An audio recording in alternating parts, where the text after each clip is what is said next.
오늘은 이제 부부주일입니다. 우리 서로 한번 인사 좀 나누시죠. 가정이 천국 되기를 바랍니다. 네. 가정이 천국 되기를 바랍니다. 네. 가정이 천국 되기를 바랍니다. 네. 자, 오늘은 이제 부부주일을 맞이해서 다윗과 미갈 부부의 문제를 보면서 오늘 우리에게 주는 교훈을 좀 보기를 원합니다. 다윗이 하나님의 은혜로 왕이 되자 다윗이 제일 먼저 여호와의 법궤를 다윗성으로 이제 가져옵니다. 법궤라는 건 하나님의 임재의 상징물이죠. 근데 엘리 제사장 때 엘리의 아들들이 블레셋과의 전쟁을 치르기 위해서 이 법궤를 전장으로 가지고 나가요. 왜 그랬냐? 이 법궤만 가지고 가면 하나님은 법궤에 코가 깨인 분처럼 이렇게 전쟁터로 어쩔 수 없이라도 법궤가 가면 하나님이 따라올 것이고 그러면 이제 우리가 전쟁에서 이길 것이다 이런 생각을 한 거죠. 그러나 하나님을 떠난 백성들이 아무리 여호와의 법궤를 들고 가도 하나님은 그들과 함께 하시지 않았어요. 그래서 결국 블레셋과의 전쟁에서 이스라엘이 대패하고 법궤는 블레셋 사람들한테 빼앗겨 버려요. 근데 법궤가 그 다음에 보면 자기 스스로의 능력으로 다시 이스라엘 땅으로 다시 돌아와요. 베세메스라는 곳을 거쳐서 기럇 여아림의 산에 있던 아비나답이라는 사람의 집에 이제 자리를 잡는데요. 그리고 사람들은 그 법궤를 잊어버려요. 사울 왕의 통치 시기 40년 동안에도 법궤는 아무도 거들떠보지 않아요. 그러다가 이제 다윗이 왕이 되자 다윗이 하나님의 임재를 상징하는 그 법궤를 예루살렘 성으로 이제 가져오려고 시도를 합니다. 근데 처음에는요, 이 다윗도 실수를 하죠. 그래서 이 수레에다가 법궤를 싣고 오다가 그만 그 우사라고 하는 그 책임자가 결국 이제 죽고 말죠. 그래서 이제 3개월 뒤에 다시 이번에는 이제 정식대로 율법대로 제사장들을 보내서 어깨에다 메고 이제 법궤를 예루살렘 성으로 모시고 와요. 자, 오늘은 이제 그 법궤를 모시고 오는 사건과 관련해서 다윗과 미갈이 부부싸움을 하는 그런 장면이에요.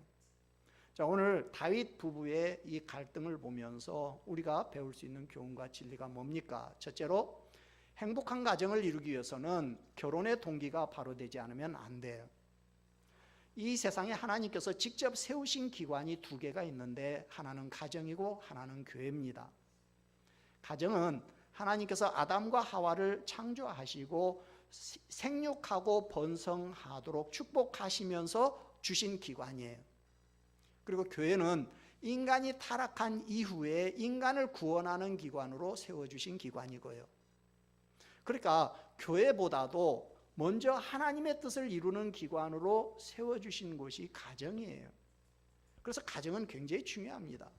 이 세상에서 어떻게 보면 제일 신성하고 소중한 단체가 가정이에요. 근데 오늘날 이 가정이 무너지고 있죠. 청년들은 결혼을 기피하고 어렵게 결혼한 가정도 쉽게 파괴되고 있고. 자, 가정이 이렇게 쉽게 무너지는 이유가 뭡니까? 많은 이유가 있겠지만 그 중에 하나는 사람들이 결혼이 무엇인지를 충분히 이해하지 못하는 상태에서 결혼한다는 게 문제예요. 결혼이 한 남자와 한 여자가 만나서 하나님의 가정을 이루고 그 안에서 하나님의 뜻을 이루어 간다라는 그런 생각 대신에 나를 행복하게 해줄 조건의 사람을 만나는 기회로 결혼을 활용을 하려고 하기 때문인 거죠. 다윗과 미갈의 결혼은 처음부터 단추가 잘못 끼어진 결혼이었어요. 이 둘은 서로의 사랑에 기초하지 않고 정략적인 목적에 의해서 결혼이 이루어져요.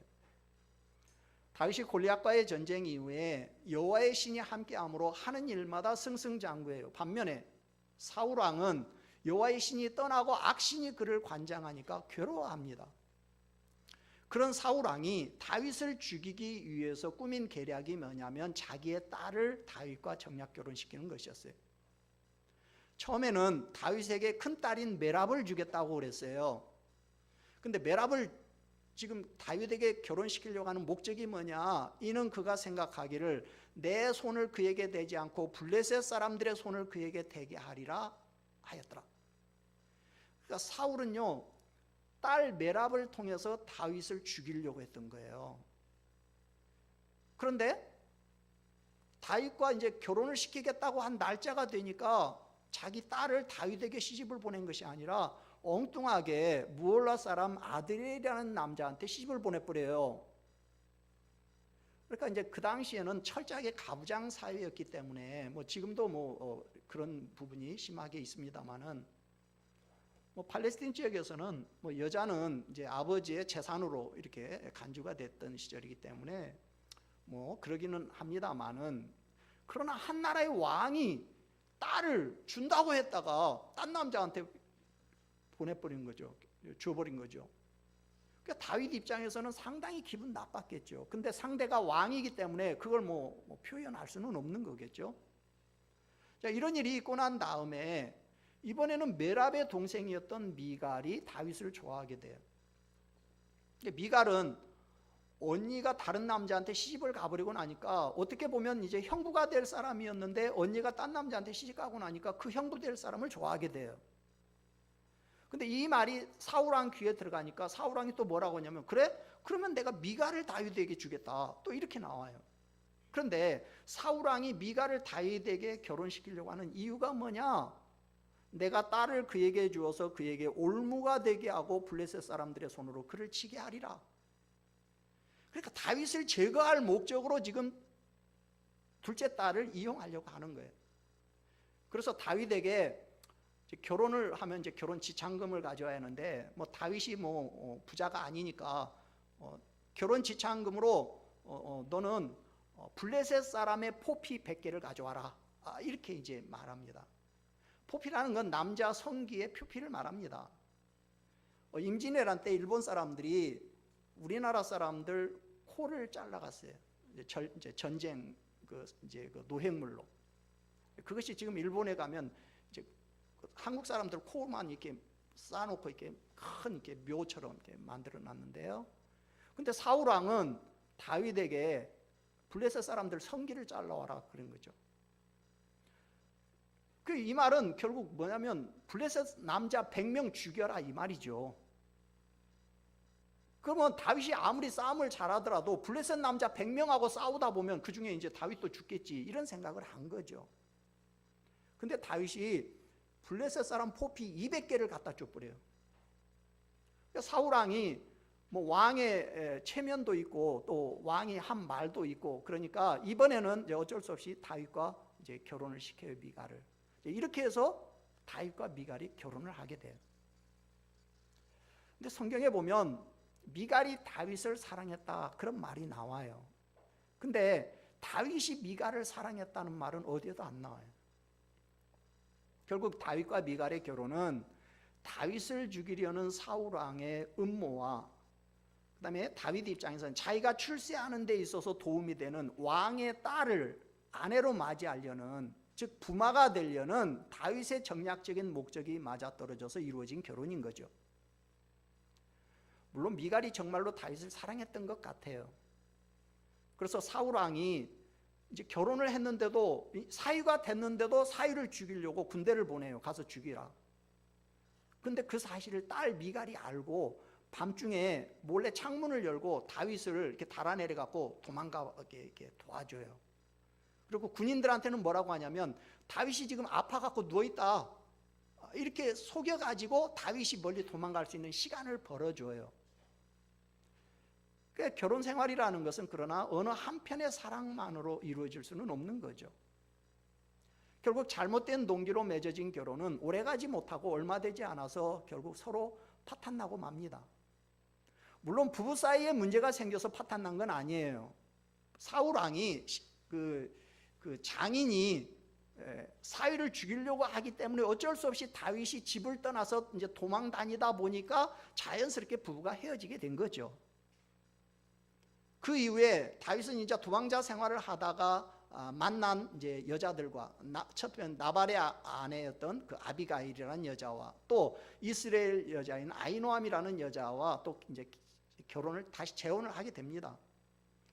그리고 사울 왕도 역시 원치 않게 이제 과부가 돼버린 그 미갈을 라이스에 사는 발디 또는 발디엘이라고 하는 남자한테 역시 재혼을 또 시킵니다. 결국 음모와 정략적인 목적으로 이루어진 결혼은 너무나 불행하게 끝나고 말죠. 오늘날 왜 이렇게 가정이 쉽게 깨집니까? 사람들이 결혼할 때 순수한 사랑으로 결혼하지 않고 정략적인 어떤 목적을 가지고 결혼하려고 하기 때문이에요. 결혼할 때 상대방의 신앙이나 인품이나 인격이나 뭐 이런 걸 보는 것이 아니라 세상적인 조건을 따집니다. 상대방의 경제적인 능력을 따지고 상대방의 가문을 보고 상대방의 직장을 보고 상대방의 미모를 보고 하여간 따지는 게 많아요. 나이가 들수록 더 따지는 게 많아요. 왜 그렇습니까? 결혼을 사랑하는 남녀가 가정을 이루어서 하나님의 뜻을 이루겠다는 그런 생각이 아니라 결혼을 통해서 세상적인 나의 신분과 나의 가치를 높이려는 신분 상승의 기회로 이용을 하려고 하기 때문인 거예요. 여러분, 인간의 세상적인 조건이라는 것은 언제든지 변할 수 있어요.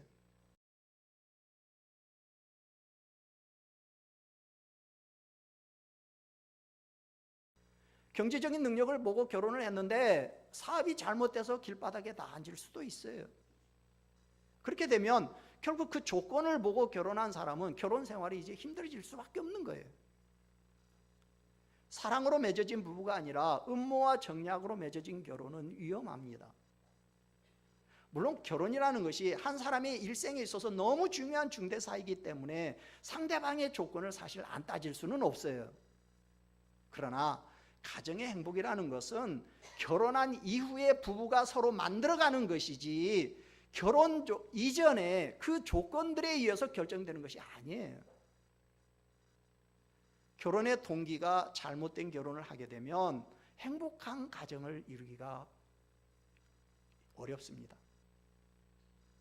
여러분들이 자녀를 결혼시킬 때 너무 세상적인 조건을 따져서 결혼시키려고 하지 마시고요. 결혼을 왜 해야 하는지를 먼저 자녀들에게 좀 가르쳐 주시기를 바랍니다. 행복한 가정 생활을 위해서는요, 왜 결혼을 하는지 결혼의 동기가 일단은 중요해요. 첫 단추거든요, 이게. 이 첫 단추가 잘못 끼어지면 그 다음에는요, 줄줄이 이제 잘못 끼어지는 거예요. 특별히 아직 결혼을 안 한, 결혼을 앞두고 있는 우리 젊은이들은 이 시간에 결혼의 동기가, 결혼의 목적이 무엇인지를 아시고 바로 가지시기를 주의 이름으로 축원합니다. 두 번째로, 행복한 가정을 이루기 위해서는 부부 사이에 수고와 헌신이 있어야 해요. 자, 근데 이제 그렇게 헤어진 다윗과 미갈의 가정이 다시 재결합을 합니다.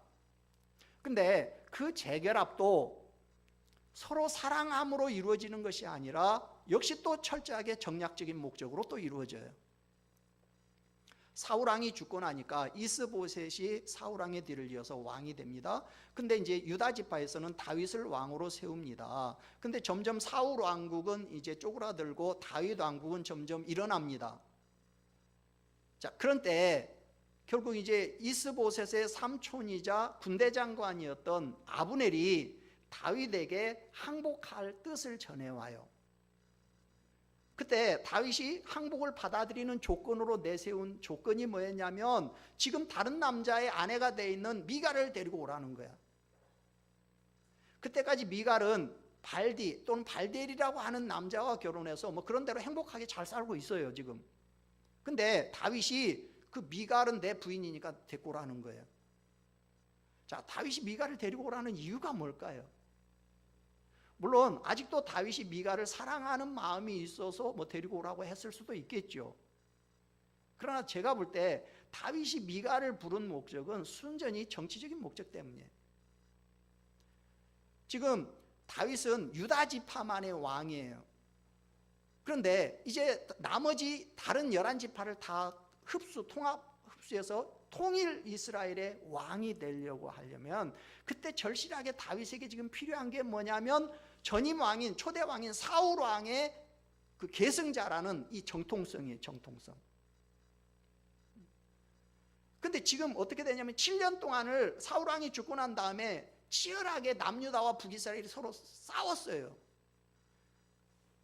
그런 상황에서 이제 통일 이스라엘의 왕이 되는 데 있어서 이 미갈이라는 여자만큼 이 정치적인 그 목적에 잘 어울리는 여자가 없는 거죠. 물론 뭐 그런 이유 말고도 여러 가지 이유가 있겠죠. 아까 말한 것처럼 일단은 미갈은 다윗의 첫 번째 부인입니다. 그러니까 항상 뭐 첫 번째, 여자들은 뭐 첫 번째라는 것에 큰 의미를 안 두는지 모르는데 남자들은 뭐 첫 번째에 뭐 큰 의미를 많이 둔다고 그래요. 여자들은 뭐 마지막에 의미를 둔다고 그러거든요. 맞습니까? 어쨌든 다윗 입장에서는 이 첫 번째 부인이었기 때문에 아마 미갈에 대해서 아마 남다른 감정을 가지고 있을 수도 있겠죠. 또 하나는 아까 말한 것처럼 아버지 사울 왕이 그렇게 다윗을 죽이려고 하는데도 딸이 아버지 편을 든 것이 아니라 남편 편을 들어갖고 다윗을 도망가게 이렇게 살려주는데 이렇게 도와줘요.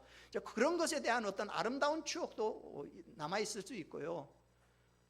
또 생각하면요, 이제 다윗은 왕이란 말이에요. 근데 자기 부인을 다른 남자가 데리고 산다. 이거 굉장히 남자로서는 자존심 상하는 일이거든요. 그러니까 데려와라 다시 뭐 이렇게 요구할 수도 있었겠죠. 근데 뭐 이런 다 해당이 되겠지만 그러나 무엇보다도 아까 말한 것처럼 지금 다윗은 뭐예요? 정략적인 차원에서 다시 미갈과 재결합함으로써 사울 왕을 추종하고 있는 그 백성들을 이제 환심을 사고, 그 다음에 사울 왕에 의해서 부당하게 박탈당했던 그 왕의 사위라고 하는 이 자신의 권리와 신분을 다시 회복하기를 원하는 거죠. 그러니까 사울 왕의 사위로서 왕이 되면 사울 왕 그리고 그 사위가 왕 되니까 이게 자연스럽게 정통성이 이어진단 말이에요. 그러면 사울 왕을 추종했던 백성들을 자연스럽게 다윗이 껴안을 수가 있는 거죠. 근데 발디엘이라는 남자에게서 이제 미갈을 데리고 오는 그 장면을 보면요, 발디엘과 미갈은 서로 아마 금실이 좋았던 것 같아요. 금슬이. 이미 다윗과 미갈이 헤어진 건 이미 10년도 훨씬 지난 이야기예요. 근데 지금 발디엘하고 잘 살고 있는데요. 근데 이제 왕이 데려오라고 하니까 어쩔 수 없이 이제 가는데요. 근데 발디엘이 이제 힘이 없으니까 부인을 데리고 가는데 발디엘이요, 울면서 어디까지 따라오냐면 예루살렘 근처에 있는 바후림이라고 하는 곳까지 울면서 이 남자가 따라와요. 자기 아내를 이제 빼앗기니까. 그런 걸 보면 발디엘하고 미갈은 지금 그런 대로 행복하게 잘 살고 있는 거죠 지금.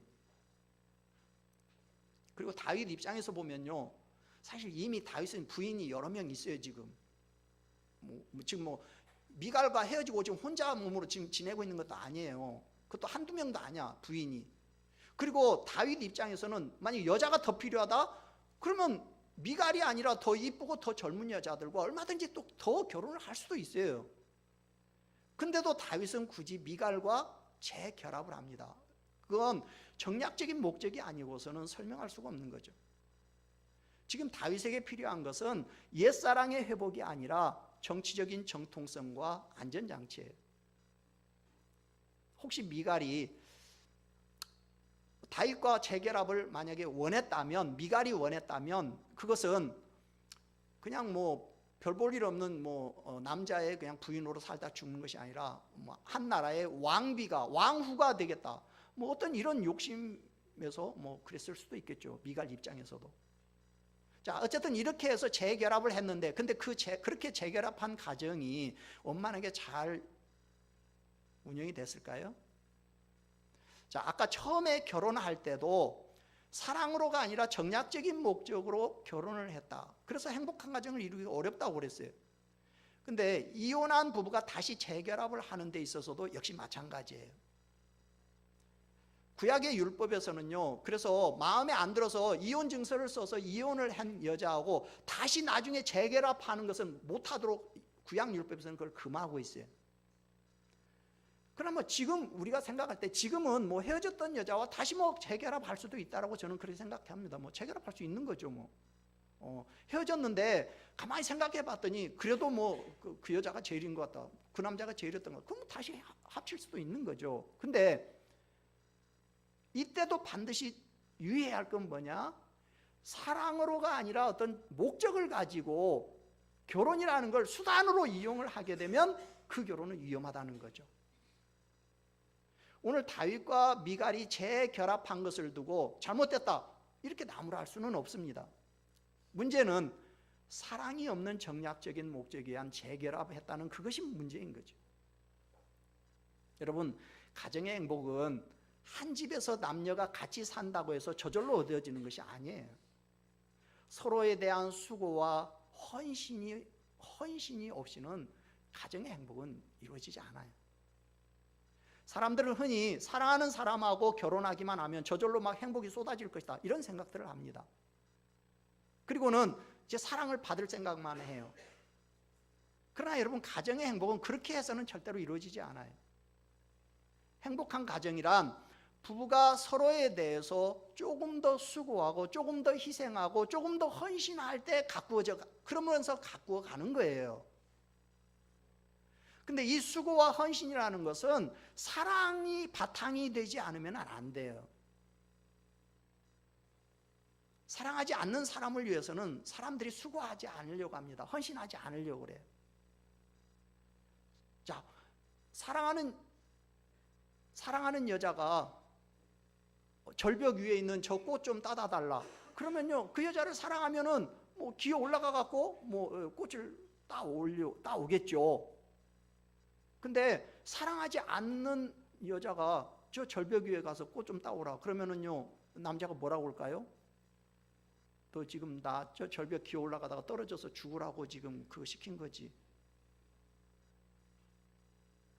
저 꽃이 그렇게 갖고 싶으면 내가 나중에 시장 가서 한 송이 사다 줄게. 그러겠죠. 여러분, 사랑이 있으면 상대에 대해서 수고하고 헌신하게 돼 있어요. 그러나 사랑이 없으면 수고와 헌신은 기대할 수 없어요. 지금 다윗과 미갈은 이미 사랑은 식어버렸어요. 그러니까 다윗을 향한 사랑의 마음이 없는 미갈 입장에서는 오늘 다윗이 하체를 드러내고 덩실덩실 춤을 추는 그 모습을 이해할 수가 없는 거예요. 이해하고 싶지도 않고, 그래서 무시하고 조롱한 거예요. 그래서 오늘 16절이 뭐라고 하냐면, 같이 읽죠. 16절. 여호와의 궤가 다윗성으로 들어올 때 사울의 딸 미갈이 창으로 내다보다가 다윗 왕이 여호와 앞에서 뛰놀며 춤추는 것을 보고 심중에 그를 업신여기니라 그랬어요. 그러니까 미갈은 다윗이 자기를 사랑하지도 않으면서 정략적인 목적으로 데리고 온 것을 미갈이 모를까요?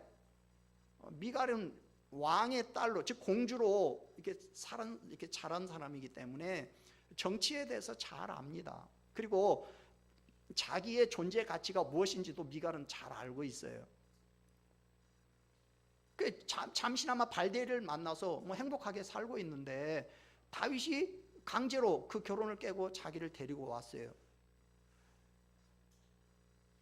그러면 미갈 입장에서는 발디엘만큼 나를 사랑해달라고는 요구할 수 없지만 그래도 발디엘의 절반만큼이라도 나를 사랑해줘야 할 거 아니에요.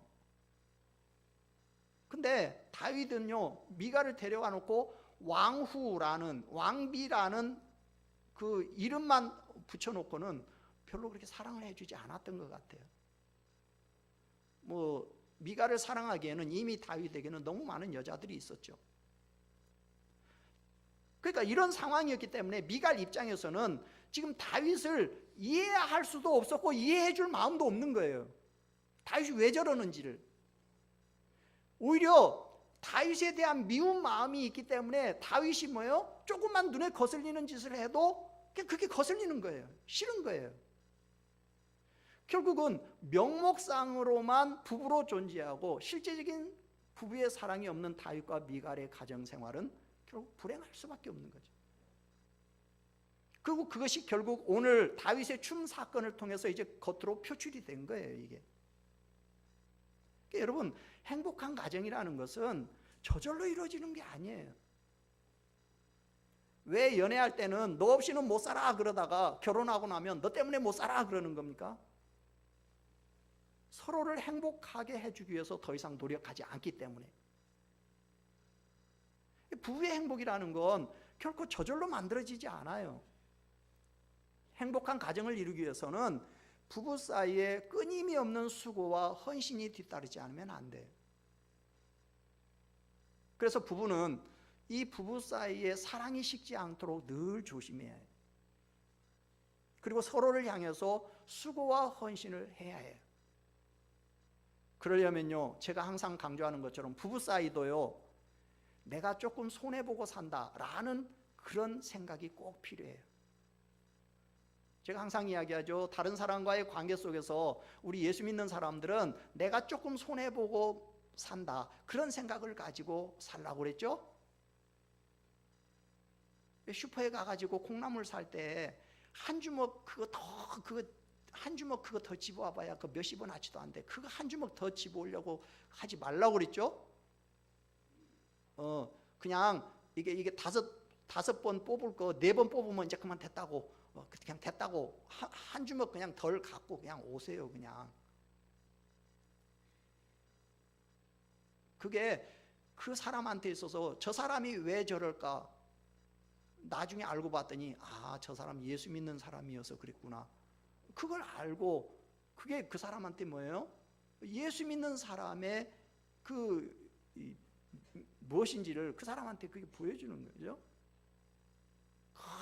그냥 막 그 욕심은 막 더덕 붙어 있는데 나중에 알고 봤더니 예수 믿는 사람이래. 그러면 그 사람이 예수 믿는다는 것에 대해서 어떻게 생각하겠어요? 정이 뚝 떨어져 버리겠지. 근데 사람들과의 관계만이 아니라 부부 사이도 마찬가지예요. 부부 사이도요, 남편이 아내에 대해서, 아내가 남편에 대해서 내가 조금 손해보고 산다, 이런 마음을 가지고 여러분들이 살아야 그 부부가 행복해질 수 있고 그 가정이 행복해질 수 있지. 그냥 자기는 그냥 가만히 있으면서 상대방만 희생을 요구하고 헌신을 요구하고 그러면요, 그게 얼마는 유지가 되지만 그러나 계속 유지할 수는 없는 거예요. 그런 관계로. 여러분들이 부부 사이에 조금씩 손해보고 조금 더 서로를 향해서 수고하고 희생하고 헌신함으로 사랑이 넘치는 그런 가정을 이루어 가시기를 주의 이름으로 축원합니다.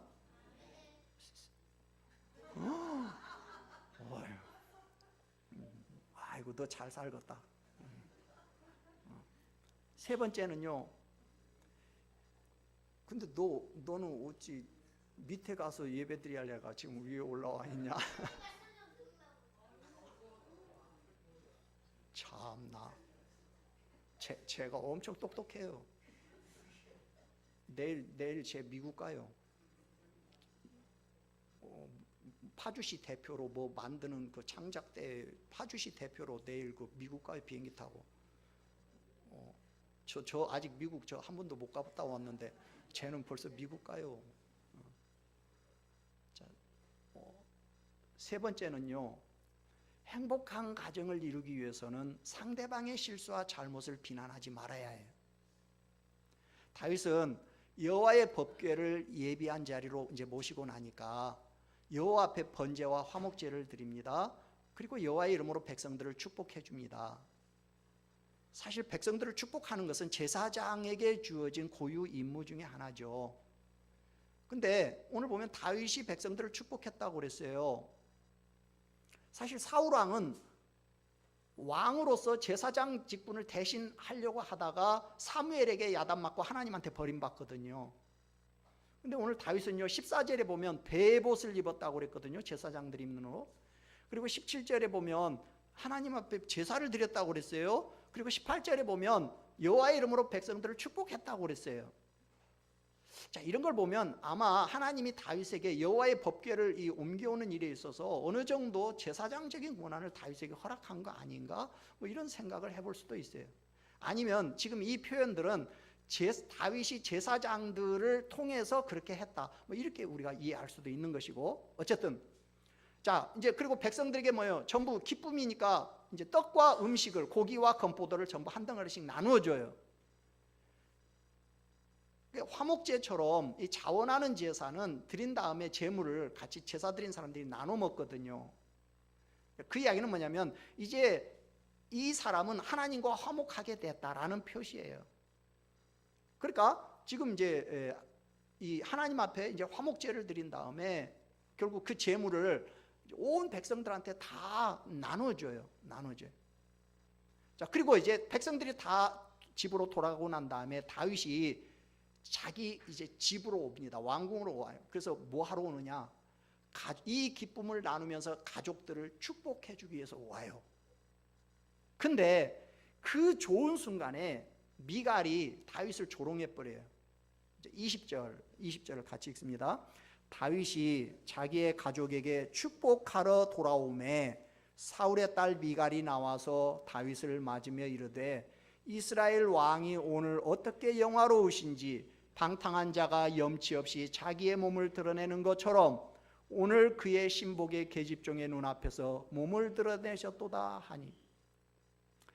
자, 이스라엘의 가장 존귀한 왕이 가장 비천한 여자들 앞에서 품위를 잃은 행동을 했다는 거예요. 우리 인간은 아무리 예수님을 믿고 하나님의 자녀가 되었어도 역시 부족합니다. 그러니까 아무리 우리가 잘하려고 노력을 해도 하다 보면 뭐 실수가 있고 잘못이 있을 수 있어요. 그럴 때요, 부부들은 항상 명심해야 합니다. 서로의 실수와 잘못을 절대 비난하면 안 돼요. 비난하면 안 돼. 여러분, 실수하고 잘못했을 때 본인이 모르는 거 아닙니다. 다 알고 있어요. 잘못했다 그러면요, 본인이 먼저 알고 괴롭습니다. 내가 잘못했구나. 근데 거기다 대고 나와 가장 가까운 사람이자 나를 제일 많이 이해하고 있다라고 하는 남편이, 아내가 그 실수를 비난하고 나오면요, 그러면 사람들은요 화가 먼저 나. 그걸 고칠 생각보다는. 그러니까 이게 내가 잘하고 잘못하고 이걸 떠나가지고 어떻게 보면 나를 제일 가까이에서 이해해 줘야 할 사람이 이해를 안 하고 오히려 비난한다는 그 대목에서 화가 나는 거야. 우리는 상대방이 뭔가 잘못하거나 실수를 하면요, 특히 부부 사이에 그럴 때는요, 그걸 덮어줘야지 그걸 갖고 화를 내거나 조롱하기가 쉬워요. 근데 화를 내거나 조롱하는 것은 왜 그러냐면 사실 다른 지금 불만이 쌓여 있는데 그걸 기회로 해서 그걸 표출시키는 거예요 지금. 근데 그건요, 상대방의 잘못을 이제 고치고 이 문제를 해결하는 것이 아니라 오히려 사건을 더 악화시켜요. 그렇게 되면. 자, 다윗이 옷도 제대로 갖춰 입지 않고 언약궤 앞에서 얼마나, 그러니까 여러분 생각해보면 다윗이 얼마나 기뻐서 막 날뛰었으면은 바지춤이 다 흘러내렸겠냐 말이에요. 그러니까 다윗은 그만큼 지금 기쁜 거예요. 근데 이제 하다 보니까 바지춤이 흘러내렸어요. 그러면 뭐 얼른 다시 그걸 뭐 어떻게 입든지 어떻게 했는지 모르겠지만 왜 하여간 그게 뭐예요? 사람들 눈에, 특히 이제 많이 모인 여자들 눈에 그게 다 보인 거예요. 그러면요, 책망받을 수 있는 일이죠, 어떻게 보면. 근데 21절에 보니까 다윗이 미갈에게 이르되 이는 여호와 앞에서 한 것이니라 그랬어요. 다윗은요 뭐라고 했냐면 이건 하나님 앞에서 내가 한 거야, 이렇게 이제 말을 했어요. 근데요 사실 보는 사람 입장에 따라서는 그걸 달리 볼 수도 있단 말이죠. 특히 아내 입장에서는, 부인 입장에서는 자기 남편이 다른 여자들 앞에서 하체를 드러내놓고 덩실덩실 춤을 췄다는 것이 사실 뭐 부인 입장에서 싫은 소리 할 수도 있는 거죠. 근데 이제 중요한 것은 그거 누가 잘했냐 잘못했냐를, 잘잘못을 따지기 전에 이 부부 사이에 서로에 대한 사랑과 존경하는 마음이 있느냐는 거예요. 그게 있으면은 뭐 문제가 해결되는데, 근데 지금 미갈이, 그러니까 뭐냐면 미갈이 부인으로서 남편 다윗을 지금 사랑하는 마음으로 이걸 지금 권면을 하고 있는 것이냐, 그렇지 않고 다윗을 지금 책망하고 비난하고 힐난하려는 목적으로 지금 이 말을 하고 있냐, 이건 거죠. 여러분, 가족 구성원들 사이에 서로를 인정하고 용납하는 마음이 있냐는 거예요. 자, 아까 말한 것처럼 다윗 부부는 지금 서로 사랑하는 관계가 아니라고 그랬어요. 아니 뭐 꼭 사랑하는 관계 아니라고는 할 수 없지만 그렇게 별로 사랑이 뭐 돈독하지 않아요. 다윗은 미갈을 정치적으로 필요해서 데려왔고, 미갈도 뭐 별로 뭐 오고 싶지는 않지만 근데 또 뭐 왕비가 된다고 하고 뭐 그러니까 뭐 어쨌든 왔고, 뭐 그래서 다시 재결합을 한 거예요. 그러다 보니까 서로에 대해서 사랑하는 마음이 이게 튼튼해야 하는데 그게 없다 보니까 서로를 이해하려는 마음도 없고 이해해주고 싶은 마음도 없는 거예요. 상대방의 실수와 잘못을 품고 싶은 마음이 없는 거예요. 그런 상태에서 이제 미갈이 한마디 툭 던졌는데 그것이 다윗의 마음을 이제 상하게 해버린 거죠. 결국 미갈의 책망을 받은 다윗이 그러면 이제 가만히 있습니까? 가만히 있습니까? 오늘 보면 가만히 안 있죠. 여러분, 사람이라는 건 감정의 존재이기 때문에 감정적으로 공격을 받으면요 반드시 되돌려 주려는 심사가 있어요. 자, 이제 다윗의 이제 되치기를 보겠습니다. 21절 22절 같이 읽죠. 다윗이 미갈에게 이르되 이는 여호와 앞에서 한 것이니라. 그가 내 아버지와 그의 온 집을 버리시고 나를 택하사 나를 여호와의 백성 이스라엘의 주권자로 삼으셨으니 내가 여호와 앞에서 뛰놀리라. 내가 이보다 더 낮아져서 스스로 천하게 보일지라도 네가 말한 바 계집종에게는 내가 높임을 받으리라. 결국 다윗은요 미갈의 공격을 받고 미갈의 가장 아픈 부분을 건드려 버려요. 여호와 하나님이 너희 아버지하고 너희 가문을 버리셨어. 그리고 나를 택해서 이스라엘의 왕이 되게 해주셨어. 그래서 나는 그 하나님 앞에 춤춘 거야. 그러니까 내가 하나님 앞에서는 낮아질지 몰라도 네가 말하는 계집종들 앞에서는 낮아질 일 없으니까 염려 걱정 붙들어 매. 지금 그렇게 말한 거죠. 그게 무엇이냐면 지금 다윗이 미갈의 그 자존심을 무참하게 짓밟아 버린 거예요. 지금 여러분, 부부가 살다 보면 뭐가 문제가 생겨서 부부싸움을 할 수 있어요. 다툴 수 있어요. 그런데 아무리 부부가 서로 부부싸움을 해도 절대로 건드리면 안 되는 부분은 있어요. 그 중에 하나가 뭐냐면 상대방의 그 자존심을 무참하게 짓밟아 버리고 상대의 가슴에 대못을 박는 이런 말들은 절대로 하면 안 돼. 왜? 나중에 부부싸움이 이제 끝나고 화해된 다음에도 그 가시는 안 빠져요. 가슴에 대못을 쳐버리면 이게 영원히 박혀 있어요.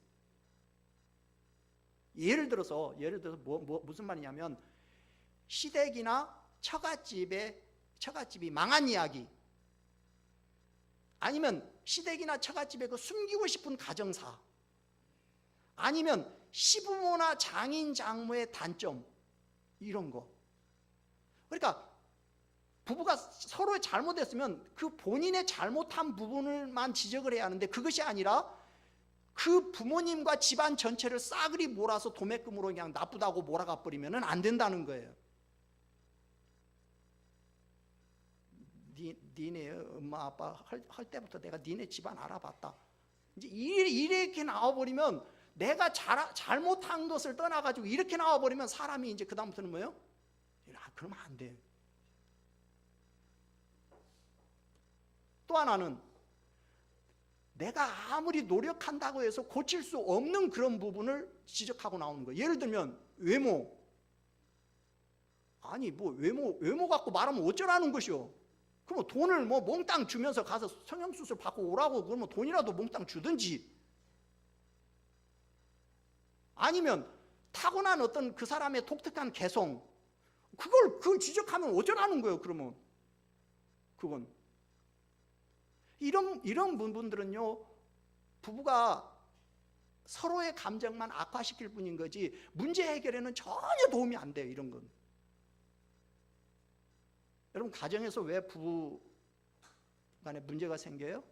서로 상대방의 입장과 처지를 이해하려고 하는 마음이 없기 때문인 거예요. 행복한 가정을 위해서는 서로가 상대방의 입장과 처지를 이해해 주려는 마음의 자세가 필요해요. 사랑하는 마음으로 가급적이면 상대방의 자존심을 건드리지 않고 잘못을 고치도록 해야지. 너 지난번에 나한테 그랬지, 기회는 이때다 그러면서 그냥 상대방을 공격하려는 의도에서 비난하지 말아야 한다는 거예요. 그러면 상대방이 잘못을 고치는 것이 아니라 반드시 다윗처럼 되치기가 들어와요. 여러분들이, 인간은 완전하지가 않기 때문에 여러분도 이 세상 누구도 완전하지 않단 말이죠. 그러니까 내가 상대방의 잘못을 비난하게 되면 상대방으로부터는 더 큰 공격이 나한테 들어온다는 사실을 여러분들이 반드시 알아야 해요.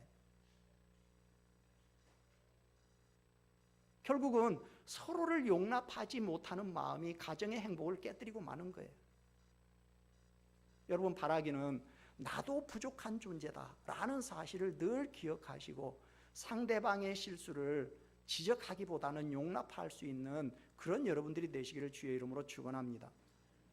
마지막 네 번째, 행복한 가정을 이루기 위해서는 부부가 신앙으로 하나 되지 않으면 안 돼요. 행복한 가정을 위해서는 하나님의 말씀이 가정의 뿌리가 되어서 지탱해 줘야 해요. 가족 구성원들의 마음속에 하나님의 말씀이 뿌리를 내리지 않으면 사람들, 특히 부부 사이의 사랑과 애정은 한계가 있을 수밖에 없어요. 지금 다윗 가정의 문제는 믿음이 없는 부인이 믿음이 있는 남편을 이해하지 못하는 데서부터 시작된 거예요. 미갈은 지금 왕이 돼가지고 낮고 비천한 자들 앞에서 품위를 잃은 행동을 했다, 이렇게 공격을 했어요. 이건 미갈이 하나님의 언약궤와 관련해서 다윗이 지금 얼마나 지금 순수한 마음으로 얼마나 기뻐하고 있는가를 이해하지 못한 데서부터 나온 공격이에요. 이같이 미갈이 여호와의 궤 앞에서 뛰놀면서 춤추는 다윗의 행동을 이해하지 못하고 업신여긴 까닭은 아마 여호와의 궤를 중요하게 여기지 않았던 아버지 사울 왕의 영향이 클 겁니다.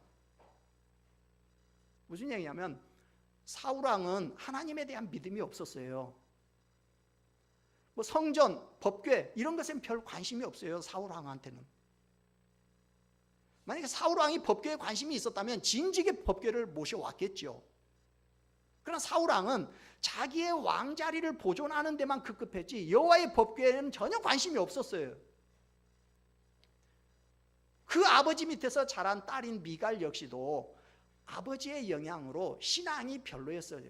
믿음이 별로 없는 거예요. 지금 미갈은. 자, 여러분 20절을 잘 보면요, 미갈을 성경이 뭐라고 소개를 해요?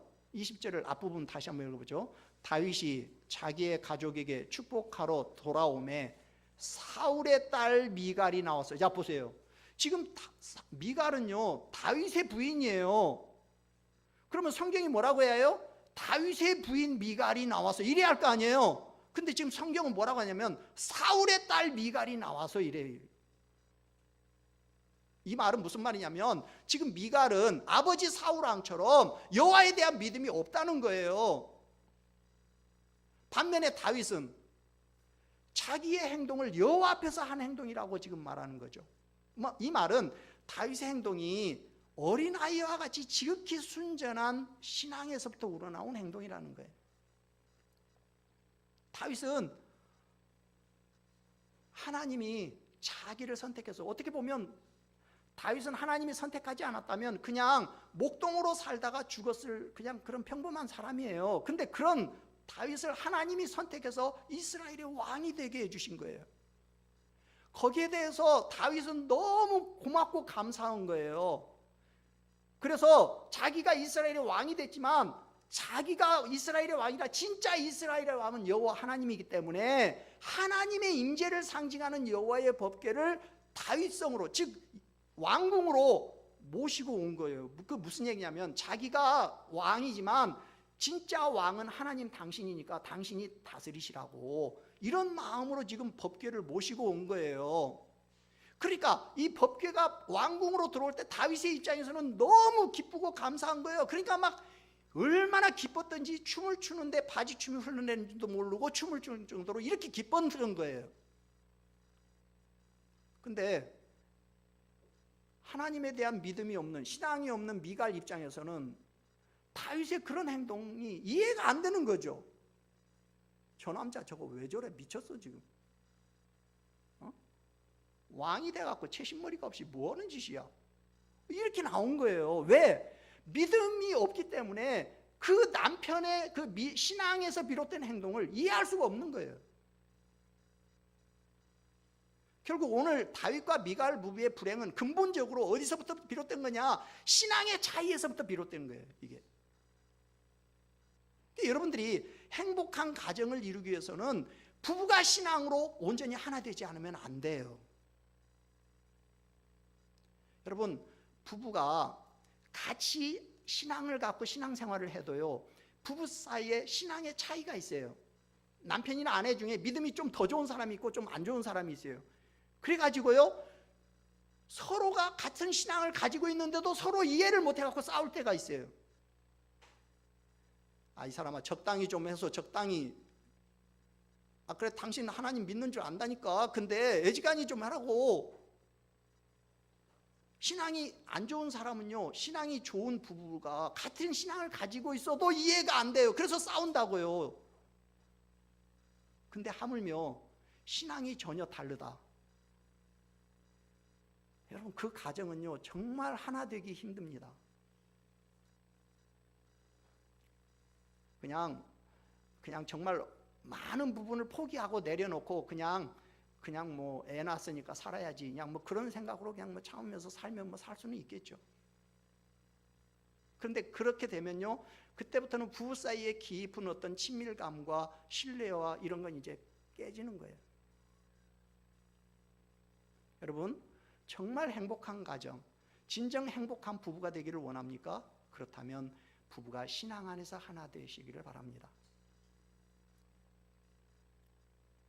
오늘은 그 말씀이 아니니까 뭐 지나갑니다만은, 그래서 결혼할 때 믿지 않는 자와 결혼하면요 정말 이건 도박 거는 거예요. 도박 거는 거예요. 대부분 왜 그러냐면 상대방이 결혼하고 나면 믿어줄 거라고 되게 좋은 쪽으로 생각을 하거든요. 이건 도박이에요. 물론 믿을 수도 있겠지만 안 믿는 사람도 많아요. 이건 도박 거는 거예요. 도박. 근데 어떻게 하냐? 이미 했는데 안 믿는 사람하고. 그러면 지금이라도 빨리 어쨌든 믿게끔 만들어야 해요. 그것이 행복한 부부, 행복한 가정을 만드는 비결이에요. 말씀을 정리합니다.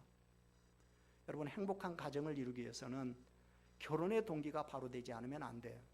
두 번째, 행복한 가정을 이루기 위해서는 부부 사이에 수고와 헌신이 있어야 해요. 세 번째, 행복한 가정을 이루기 위해서는 상대방의 실수와 잘못을 비난하지 말아야 해요. 네 번째, 행복한 부부가 되기 위해서는 부부가 신앙으로 하나 되지 않으면 안 돼요. 결국 다윗과 미갈 부부는 남편에 대한 사랑이 없는 비난과 믿음 없는 아내를 향한 남편의 분노가 결국 그 가정을 삭막하게 만들어버려요. 마지막 23절 같이 읽죠. 그러므로 사울의 딸 미갈이 죽는 날까지 그에게 자식이 없으니라. 자, 미갈이 무자한 이유는 결국 미갈에 대한 하나님의 징계의 결과죠. 그러나 이 사건 이후에 다윗이 미갈과 동침하기를 거부했을 수도 있어요. 오늘 이 시간에 다윗의 가정을 보면서 우리 가정을 한번 좀 되돌아보시기를 바랍니다. 자, 또 하나 반대로, 이번에는 반대로 여러분, 가정이 우상이 되면 안 돼요. 저는 가정을 아까 말한 것처럼 굉장히 중요하게 생각합니다. 그래서 가정이 소중하다는 걸 많이 강조해요. 그렇지만 우리가 정말 조심해야 할 게 또 하나 있어요. 그게 뭐냐? 우리 가정이 그래서 또 하나의 우상이 되어버리면 안 돼요. 하나님은 제껴놓고 부부끼리 서로 노력하면 행복한 가정을 이룰 수 있다라고 생각한다면 이거 대단히 위험합니다.